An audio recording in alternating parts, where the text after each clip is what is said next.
نماز کے بعد اجتماعی دعا مانگنا بدعت ہے. اب فرض نماز کے بعد ہاتھ اٹھا کے آپ فرض نماز کے بعد ہاتھ اٹھا کر دیا دعا کیوں مانگتے ہیں؟ فرض نماز کے بعد ہاتھ اٹھا کے دعا مانگنا یا اجتماعی حیت پہ دعا مانگنا کسی بے غبار صحیح حدیث سے ثابت نہیں ہے. کسی بھی صحیح حدیث سے ایک روایت ہے جو ذرا کمزور ہے جس میں آتا ہے کہ ایک دفعہ نبی صلی اللہ علیہ وسلم نے فرض نماز کے بعد ہاتھ اٹھائے ہیں، مگر وہ روایت کمزور ہے. اور اگر اس کو صحیح مان بھی لیا جائے تو ایک دفعہ. سمجھ میں آ رہی بات؟ تو کتنی دفعہ؟ ایک دفعہ. اصول فقہ کی کتابوں میں لکھا ہوا ہے، چاروں مذاہب کی فقہ کی کتابوں میں، کہ حدیث اگر کوئی عمل کثرت سے کیا جاتا ہو اور اس کا نقل کرنے والا صرف ایک ہو تو یہ بات بھی حدیث میں شک پیدا کر دیتی ہے. ایک دفعہ اگر نبی صلی اللہ علیہ وسلم نے کیا ہے تو پتہ یہ چلا کہ اور وہ بھی اجتماعی نہیں، انفرادی طور پر. سمجھ میں آ رہی ہے بات؟ انفرادی طور پر. تو آپ بھی کبھی کبھار انفرادی طور پر رفع الیدین کر لیں. عام معمول اگر نبی کا نمازوں کے بعد فرض نماز کے بعد ہاتھ اٹھا کر دعا کرنے کا ہوتا، چاہے اجتماعی یا انفرادی، تو اس کے نقل کرنے والے کثرت سے ہوتے. سمجھ میں آ رہی اس بارے میں؟ کیونکہ نماز کو تو بہت اہتمام اور اہمیت کے ساتھ احادیث میں بیان کیا گیا ہے، جبکہ ہم دیکھتے ہیں کہ حدیث کی کتابیں اس سے بالکل خاموش ہیں. سمجھ میں آ رہی ہے بات؟ دوسرا مسئلہ، بعض حضرات یہ کہتے ہیں کہ بہت ساری حدیثیں ہیں جن میں آتا ہے کہ رسول اللہ صلی اللہ علیہ وسلم نے فرض نماز کے بعد دعا کی بہت ترغیب دی ہے، اور آپ نے فرمایا کہ سب سے زیادہ دعا قبول کس وقت ہوتی ہے؟ فرض نماز کے بعد. اس حدیث کا مطلب سمجھیں. جب بھی ایک حدیث کو بیان کیا جائے گا دوسری احادیث کو سامنے رکھ کر، خود نبی اور صحابہ نے اس حدیث پر کیسے عمل کیا ہے. ہم نبی کو دیکھتے ہیں کہ کہیں بھی نہیں کسی صحیح حدیث میں ملتا کہ نبی صلی اللہ علیہ وسلم کا یہ معمول تھا کہ آپ فرض نماز کے بعد ایسے دعا مانگتے تھے. خلفائے راشدین سے بھی کوئی روایت نہیں ملتی، نہ صحیح نہ ضعیف. بھائی دیکھو ہمارے ہاں تو یہ پابندی سے ہو رہا ہے نا پانچوں نمازوں میں ہر مسجد میں. اگر صحابہ میں بھی ایسا ہوتا تو کوئی ضعیف روایت تو ملتی نا صحابہ کرام سے، نہ صحیح ہے نہ ضعیف ہے. اور نبی سے بھی کوئی کثرت سے ایک روایت ہے، اس کی سند پہ بھی کیا ہے؟ ٹھیک ہے، بعض نے اس کو صحیح کہا، بعض نے ضعیف کہا، مگر وہ بھی متفق علیہ صحیح نہیں ہے. تو یہ کیسے ہو سکتا ہے کہ ایک عمل پابندی سے ہو رہا ہو اور اس کا نقل کرنے والا کوئی ہو ہی نہیں؟ تو اب ہم دیکھتے ہیں کہ جو حدیث میں آتا ہے فرض نماز کے بعد آپ صلی اللہ علیہ وسلم نے دعا کی ترغیب دی ہے، خود کیسے دعا مانگی ہے. تو ہم دیکھتے ہیں کہ نبی سے دوسری حدیثوں میں کیا ملتا ہے. آپ نے فرمایا جس نے فرض نماز کے بعد اللہم انت السلام پڑھا، کسی حدیث میں آتا ہے آپ نے فرمایا اللہم لا مانع لما اعطیت ولا معطی لما منعت ولا ينفع ذا الجد منک الجد. کسی میں آتا ہے جس نے فرض نماز کے بعد آیت الکرسی. خود آپ کا اپنا معمول بھی یہی. تو پتہ یہ چلا ان کلمات کو حدیث میں دعا سے تعبیر کیا جا رہا ہے. یہ وظائف ہیں. وظیفہ اس دعا کو کہتے ہیں جن کے یعنی لگے بندے کلمات ہوں، اس کو بھی دعا سے تعبیر کیا جاتا ہے. اس کی مثال ایسے ہے جیسے ہم کہتے ہیں افطار کی دعا، آذان کے بعد کی دعا، مسجد میں داخل ہونے کی دعا، مسجد سے باہر نکلنے کی دعا. تو وہ دعا کیا ہے؟ اللہم افتح لی ابواب رحمتک، مخصوص کلمات. اذان کے بعد کی دعا کیا ہے؟ اللہم رب ہذہ الدعوۃ التامہ. تو فرائض کے بعد جو دعا ہے وہ بھی کیا ہے؟ آیت الکرسی، اللہم انت السلام، اللہم لا مانع لما اعطیت. یہ کلمات، ان کلمات کو کیا کہا گیا ہے؟ بولو بھائی، دعا. اور ابن تیمیہ رحمہ اللہ کی رائے یہ ہے جو تفرد ہے کہ فرض نماز کے بعد سے مراد ہے جو اتحیات کے درود شریف کے بعد ہم دعا پڑھتے ہیں، رب اجعلنی مقیم الصلاۃ ربنا آتنا، جو کیونکہ حدیث میں آتا ہے دبور کل صلاۃ. تو دبر کا جو لفظ ہے عربی میں وہ بعد کے معنی میں بھی استعمال ہوتا ہے اور اینڈ کے معنی میں بھی. ابن تیمیہ رحمہ اللہ کہتے ہیں کہ جو ہم نماز کے آخر میں اتحیات پڑھتے ہیں پھر درود شریف پڑھتے ہیں اس کے بعد جو دعائیں کرتے ہیں نا، تو فرض نماز کے بعد سے مراد کیا ہے؟ یہ والی. لیکن یہ ان کا تفرد ہے. ہم کہتے ہیں ایسا نہیں بلکہ سلام کے بعد. مگر دعائیں کون سی؟ وہ جو منقول ہیں. یہاں تک میں سمجھا پایا اپنی بات؟ آگے چلیں. اور نبی صلی اللہ علیہ وسلم نے مختلف مواقع پر مختلف وظائف پڑھے ہیں فرض نماز کے بعد، کبھی آیت الکرسی، کبھی اللہم انت السلام. تو ہم یہ کہتے ہیں. دوسری طرف حضرت عائشہ رضی اللہ تعالی عنہا کی حدیث ہے کہ آپ صلی اللہ علیہ وسلم فرض نماز کے بعد اللہم انت السلام کے بقدر بیٹھتے تھے اور پھر کھڑے ہو جایا کرتے تھے. ان دونوں حدیثوں کو ملا کے پتہ چلتا ہے کہ فرض نماز کے بعد جتنے وظائف منقول ہیں یہ سارے نہیں پڑھنے، کبھی کوئی اور کبھی کوئی اہمیت چونکہ اللہم انت السلام کی زیادہ ہے اور وہ دائمی معمول رہا ہے نبی کا جیسے حضرت عائشہ کی, تو اس کو ہم نے اہمیت دی. اور ہم کہتے ہیں کہ پھر آپ فوراً کھڑے ہو کر سنتوں میں مشغول ہو جائیں, باقی وظائف اور تسبیحات آپ پڑھیں سنتوں کے بعد. اس طرح تمام حدیثوں میں تطبیق. اور اہل حدیث حضرات یہ کہتے ہیں کہ نہیں, فرض نماز کے بعد ہی آپ تمام معمولات پورے کریں, اس کے بعد سنتیں پڑھیں. تو یہ علماء میں ایک اختلاف ہے. لیکن ہاتھ اٹھا کے دعا مانگیں جیسے ہمارے ہاں رائج ہے, یہ کہیں بھی نہیں ہے. حتیٰ کہ چاروں, یہ تو اب یعنی اہل حدیث میں بھی نہیں ہے, وہ تو ہے, وہ تو سب کو پتا ہے نہیں ہے. یہ فقہ حنفی میں بھی نہیں ہے, فقہ شافی میں بھی نہیں ہے, فقہ مالکی میں بھی نہیں ہے, اور فقہ حنبلی میں بھی نہیں ہے. کیونکہ فقہ حنفی کی کتابیں بھی اس سے خالی, فقہ مالکیہ, شافعیہ, حنابلہ ان کی کتابیں بھی اس سے بالکل خالی. نہ صرف خالی بلکہ اس کے مخالف. فتاوی عالمگیریہ فقہ حنفی کی کتاب ہے نا, اس میں لکھا ہے کہ امام کو چاہیے کہ سلام پھیرنے کے بعد اللہم انت السلام کے بقدر بیٹھے اور اس کے بعد کھڑا ہو جائے. یہ کہیں بھی نہیں لکھا کہ اس میں کیا کرے, اجتماعی دعا مانگے یا انفرادی دعا مانگے, کہیں بھی نہیں لکھا ہوا, بلکہ اس کے خلاف لکھا ہوا ہے. تو اس لیے یہ فقہ حنفی میں بھی نہیں ہے.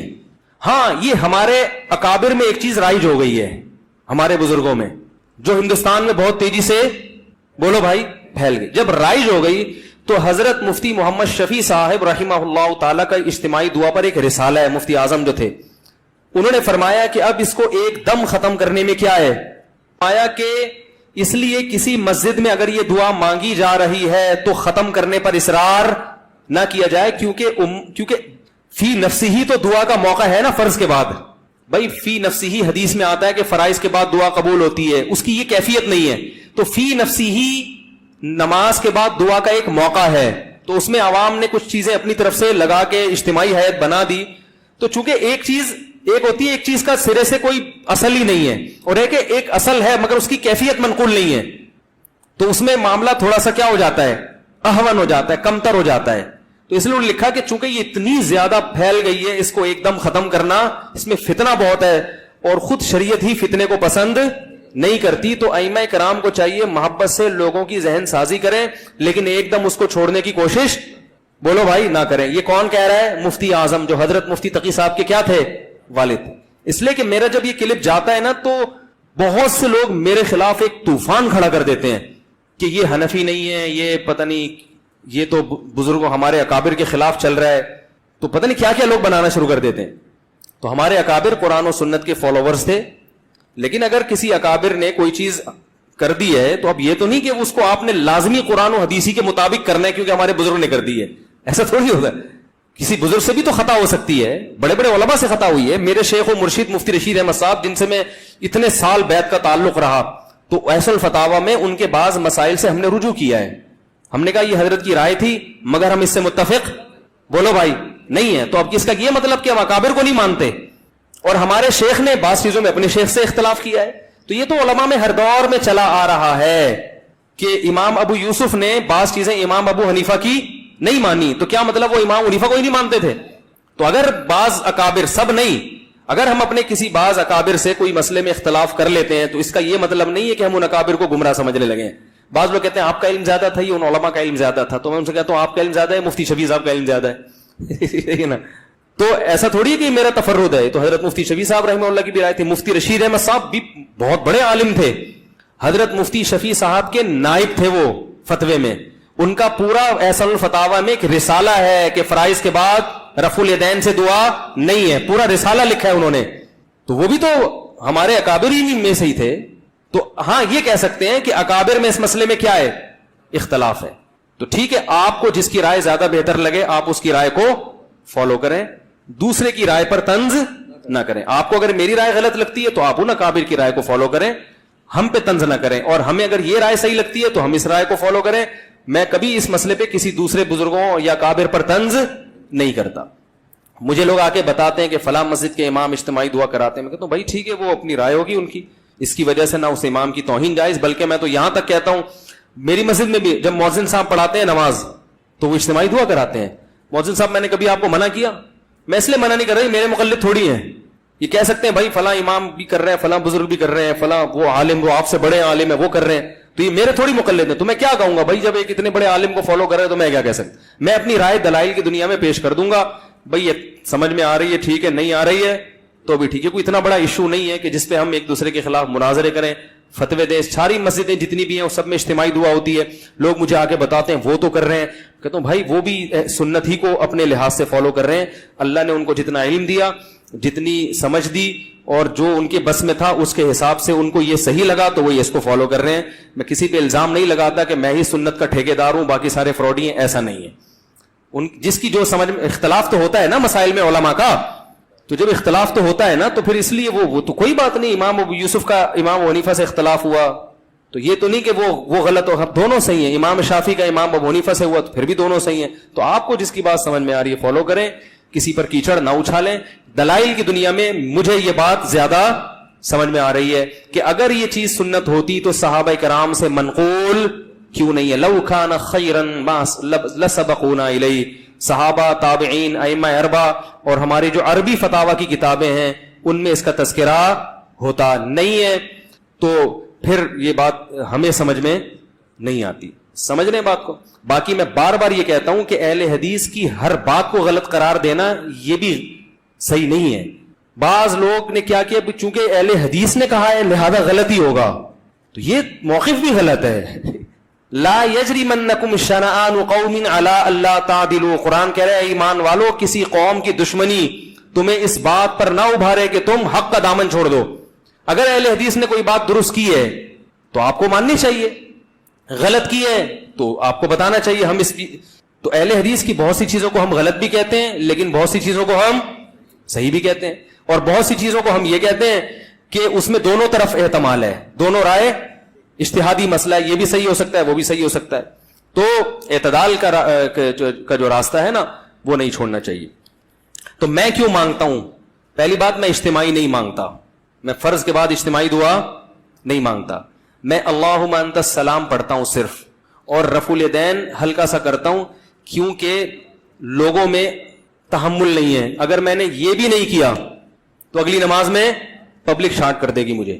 چلو کوئی بات نہیں, شارٹ کرنے کی تو کیا ہوگا, دین کا سارا سلسلہ کیا ہو جائے. کسی اور مسجد میں جائیں گے تو وہاں بھی شارٹ, تیسری مسجد میں گئے وہاں بھی, تو شارٹ ہوتے ہوتے نتیجہ کیا نکلے گا, اپنا ایک الگ فرقہ جو لوگ کر رہے ہوتے لانچ ہو رہا ہوگا, اور اس کا نام کیا ہوگا, اجتماعی دعا بدعت, یہاں سے شروع ہوگی. تو امت کو ایک ایسے کام میں لگائیں گے جس کی شریعت میں کوئی خاص اہمیت بولو بھائی نہیں ہے. تو چونکہ فی نفسی ہی ایک چیز جائز ہے, اس کو سنت سمجھنا غلط ہے.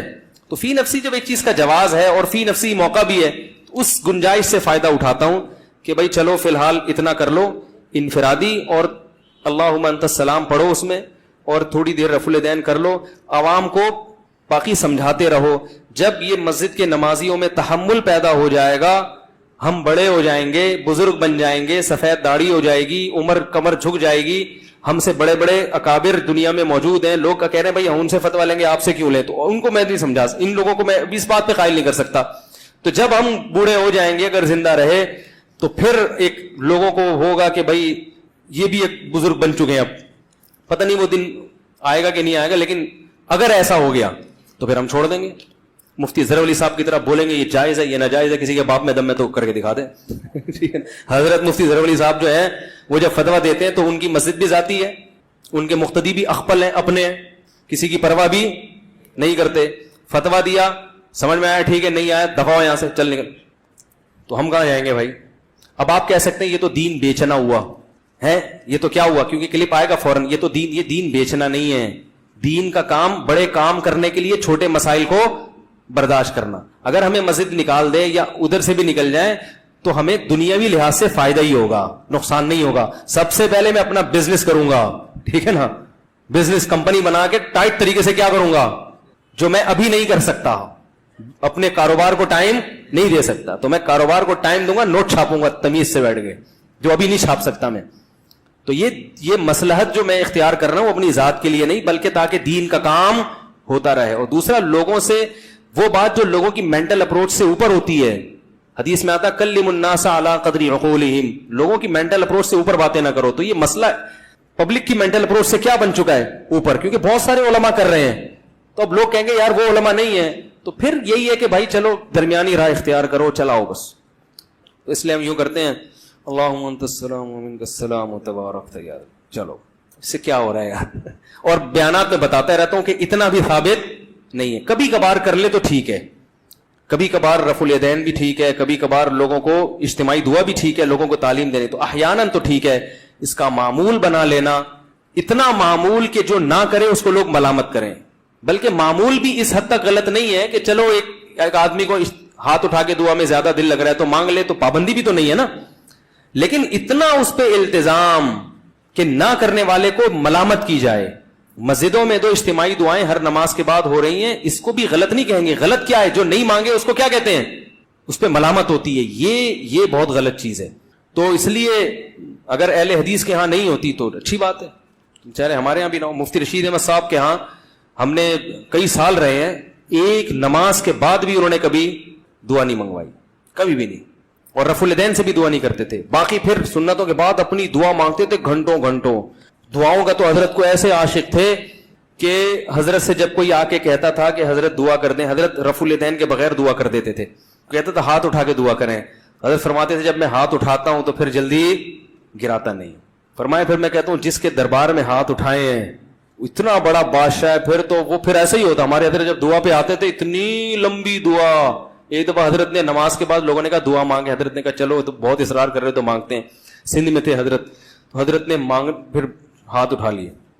پھر حضرت کو تو دعا میں اتنا مزہ آتا تھا, گم ہو جاتے تھے بالکل ایسا گم, پیچھے پبلک شاٹ, ایک بھاگا کھسکا, دوسرا کھسکا, تیسرا, ہوتے ہوتے آخر میں حضرت رہ گئے. اگلی نماز پڑھائی حضرت نے, کسی نے نہیں کہا. انہوں نے کہا بغیر دعا بغیر اجتماع کے ہی بہتر ہے. تو ہمارے حضرت کو دعا میں بہت لطف آتا تھا. جب دعا شروع کرتے تو بس ایک بیان میں حضرت جب بیان کرتے کرتے شاعری شروع کرتے اللہ کی محبت میں, اس میں حضرت کا جیسے میرا بیان ہوتے ہوتے شادیوں پہ ہے تو پورا ٹاپک چینج نا, ایک دم شادیاں شروع ہو جاتا ہے. تو ہمارے حضرت جب اللہ کی محبت پہ آتے تھے نا بیان کے دوران, موضوع کچھ اور چل رہا ہے, جہاں اللہ کی محبت آ گئی ٹاپک چینج, حضرت کا رنگ چینج ہو جاتا تھا. اور پھر جو اللہ کی عشق میں اشعار شروع کرتے, فرماتے ارے کدھر چلا گیا, یہ کہتے تھے, کہتے ہیں پھر مزہ ہی آ گیا. پھر وہی چلتا رہتا تھا, بڑا مزہ آتا تھا ہمیں بھی, کیونکہ وہ دل کی جو اللہ کی محبت کی جو چنگاری تھی وہ چہرے سے جھلکتی تھی, وہ بیان میں جھلکتی تھی. تو آج ہم جیسے خشک مولوی مارکیٹ میں پیدا ہو گئے ہیں, ٹھیک ہے, تو اہل اللہ سے مضبوط تعلق پیدا کریں, اس سے اللہ کی محبت کی چنگاری پیدا ہوتی ہے.